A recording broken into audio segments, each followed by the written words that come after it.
Riddle me this, viewer. There are 3 men in a boat with 4 cigarettes but no matches. How do they manage to smoke?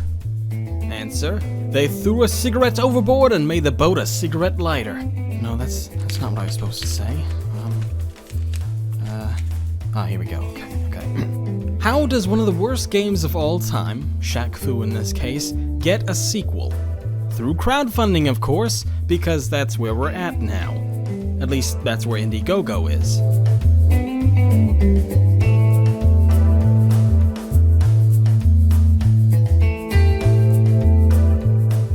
We all know, especially in the business world, in order to get it to that next level, you need the capital, you need the muscle behind it. So I'm giving startup companies the opportunity to pitch me an idea so I can help them get to the next level. Shaq Fu is a fighting game for the Super Nintendo and Sega Genesis, developed by Delphine Software, who made Another World, and published by Electronic Arts back when they weren't a bunch of assholes. It came out in 1994, just when the NBA player Shaquille O'Neal was becoming a pop culture phenomenon with the Orlando Magic, playing alongside Penny Hardaway and making the young team relevant in the national...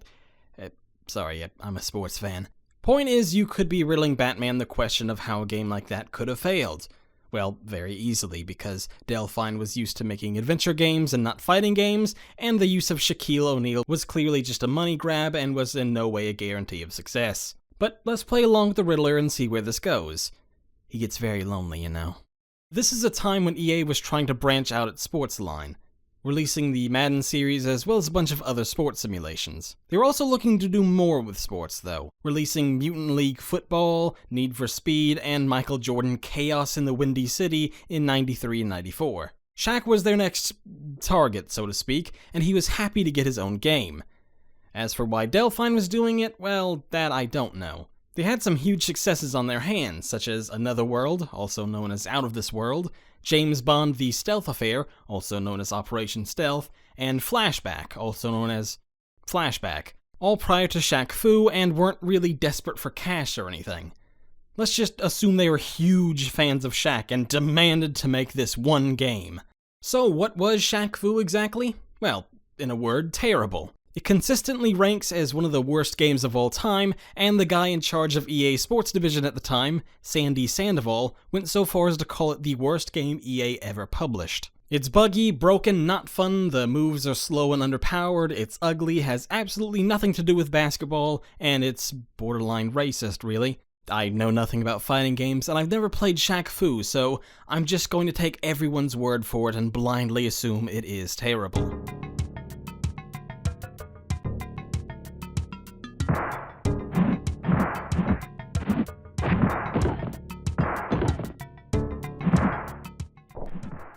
Shaq Fu, a legend reborn. Shaq Fu returns, and this time he won't F-U it up. They were seeking $450,000 and just managed to go over that with nearly $459,000. Though they did have a flexible funding goal, so even if they weren't fully funded, they still would have gotten everything pledged to them regardless. As usual with these campaigns, you have to scroll past a bunch of updates to get to the original page. When you do, you're greeted with a video of Shaq pointing at you and the words Big D's Productions in big bold letters. We are Big D's Productions, a team of video game industry professionals that come from legendary projects like Halo, Street Fighter, Final Fantasy, Alan Wake, Spec Ops The Line, Battlefield, Killzone, Max Payne, Duke Nukem, and many other franchises. We are in partnership with the man, Shaquille O'Neal, an avid gamer himself. We got tired of bowing to the monolithic men with the money, and we wanted to work with the people who care about the quality of the product. We are people with passion that intend to make solid, addictive, kick-ass games without a whiff of BS. And who are our big executive partners in this effort? You! Shaq Fu, a Legend Reborn is where it all begins. I'm sure this has less to do with bowing to publishers than it does the fact that publishers aren't interested, but okay, sure. They go on to talk about the original game, admitting that it was terrible, but calling it so bad it's good.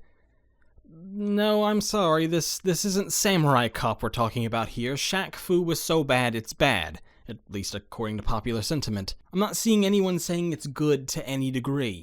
Let's skip down to the one big fat question, shall we?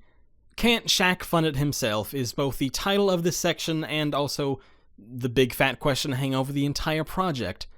Now, you might be thinking they'd trot out some BS, as they themselves described at one point, to explain why Shaq can't fund it himself.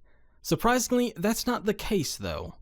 He, Shaq, is the best center to ever play the game. Of course he's got the money, and yes, he will be investing a lot of his own time and money in this project. We will be investing considerably more of our own money, they like bolding things, don't they, in the game than we are asking for. The purpose of bringing the game to the public is to see how much interest there is in becoming Shaq's partner and seeing the game happen.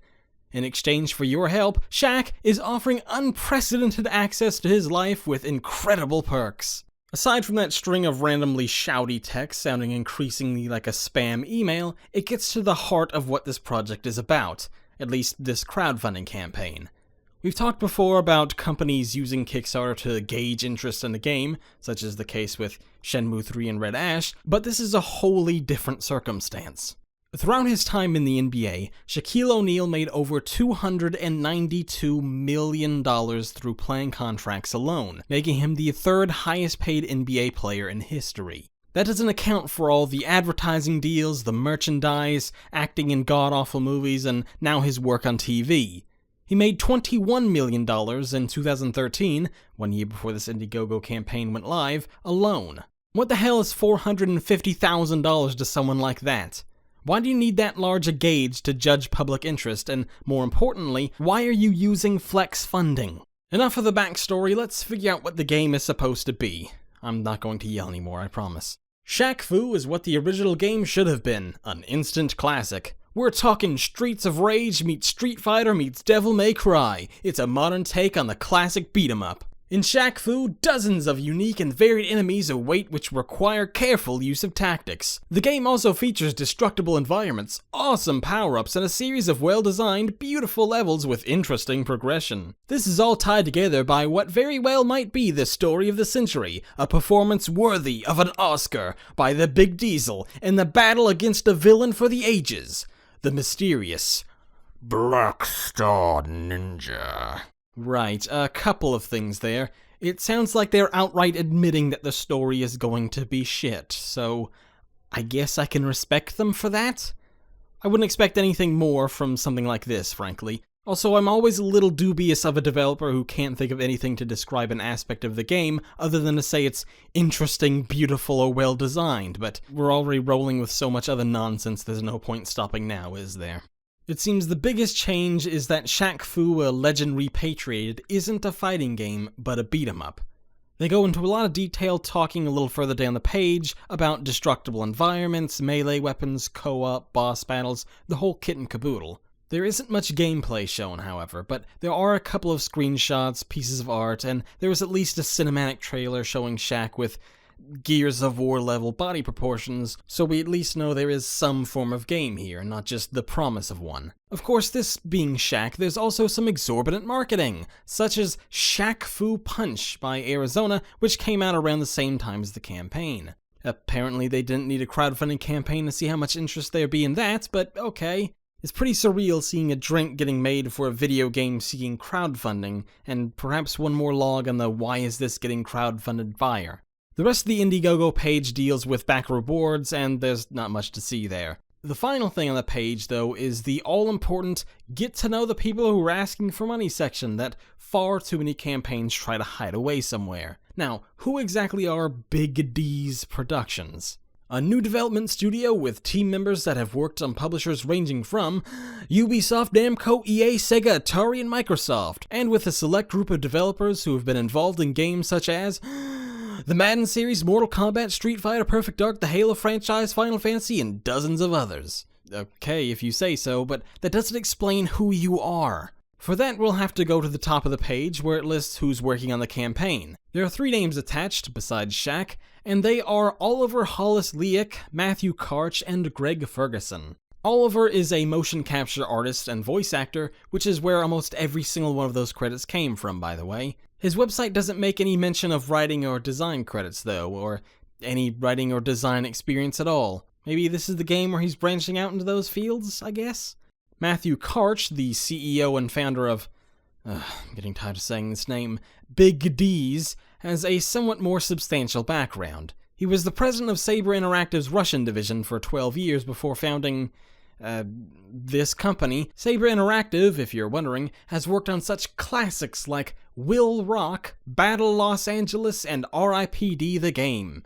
Okay, they also worked on some Halo stuff and that Time Shift game, to be fair. That leaves us with Greg Ferguson, who has no experience in video games whatsoever. Ferguson is an editorial director at Full Fathom 5, a book publisher who published Shaq's kids' books. Oh, yeah, he's got kids' books too, by the way. Why was this team chosen to make this game? Did the team themselves decide to make the game and they approached Shaq's book publisher? Why would you want an inexperienced team making a sequel to one of the worst games of all time? More importantly, it's created a massive problem in the long run. Shaq Fu, a legend reanimated, has dropped off the face of the earth. It was funded in around June 2014, and over the last year, there have been only 4 updates. Over 2 years later, and the only thing anyone's seen of the game is a 1.5-minute long teaser trailer released in December 2015. A trailer, by the way, that's nothing but concept art and a measly 10 seconds of gameplay footage. I found a Polygon article released around this time in which Big D's claims the game will come out in 2016, but I couldn't find any other mention of release date. As far as I can tell, this video will be the first time anyone's mentioned Shaq Fu, a legend rehydrated, in the entirety of 2016. If you came here looking for news, I am so sorry. I tried to ask Shaq where his game was, but he walked away before I got a chance after I asked him how the weather was up there. You've been gracious outside of technology and outside of the geek world. You've been gracious just to society, to people in general. You're a very giving person, and I love the way that you're bringing investment, you're bringing technology, you're bringing community together, and I just want to say thank you for being an inspiration. Thank you, buddy. Appreciate it. Tell them about your new book. That's another show. No, tell them on this show. Marketing, buddy. Do it. Somebody give me a book. Do it. I'm not ready to call Shaq Fu a legend recycled a scam yet, though. Despite how negative I may have seemed in this video, I'm just not there yet. Shaq loves himself some merchandise almost as much as he loves himself, and there's nothing wrong with that. But he has to know this is different. He's not taking money from Nike or Buick or Arizona or some other big company. He's taking it from his fans, from gamers, from everyday people. That knowledge would surely keep him honest with this. Maybe we can trust Shaq. He's not exactly a business mogul, but you don't make $20-odd million in a year by mistake, even with a big name. Pun very much intended. Besides, it's not like he's making the game himself. There's some industry veterans behind this thing, and we saw there was some kind of game being made somewhere. It's been a poorly run campaign for a sequel to a game that shouldn't have existed in the first place. Shaq shouldn't be asking money for it on a crowdfunding site. More updates should be given, gameplay should be shown off by now, and there's some shady aspects involving potential publishers and the marketing around it. This is basically Mighty No. 9 all over again, though somehow despite the bigger pop culture star behind it, it's flown completely under the radar. There was supposed to be a counterpoint at the end of that, but I've pretty much talked myself out of being nice to this game on the spot, so oh boy. I'll be keeping a close eye on this as the months continue to drag on. Like I said, I'm sure this isn't a scam, and there does seem to be a game out there somewhere, but when we'll ever get to play it, and if it'll be good or not, remains more mysterious than it should. I'd love to explore why this game got funded, but this video has already gone on way too long. Tell you what, that'll be my follow-up article over at Cliqist.com, so if you're interested in the psychology of why people back certain games, head over there. I mean, you're not gonna find the answers there, but head over there anyway. Prophecy tells of one Chinese warrior that will outshine all others. An orphan boy, raised by a peasant, trained by a master. He will fight powerful adversaries all over the planet, and eventually save the whole friggin' world.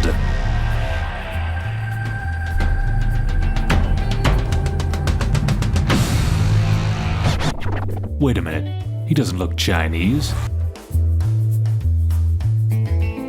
Hello everybody, I hope you enjoyed this video. It's been a busy week for us here at Cliqist, a very exciting week as we've welcomed a ton of fresh new faces. So, please everyone give a warm round of applause to Arturo Bori, Martin Allen, Michael Soriano, Samuel Carmody, Zachary Jaraki, and Trevor Anderson. I'm so sorry for butchering half of your names.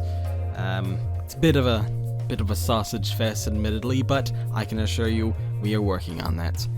In other news, we are about to hit 1,000 subscribers on our channel, so as part of a totally unrelated thing, I would like to ask you all to submit some questions for us, for no particular reason. Yes, please keep those questions limited to crowdfunding, but anything about crowdfunding we'll be happy to answer in a not 1,000 subscriber special video, so please put your questions in the comments of this video or any videos going forward up until 1,000 subscribers, which has nothing to do with what I'm asking you to do right now.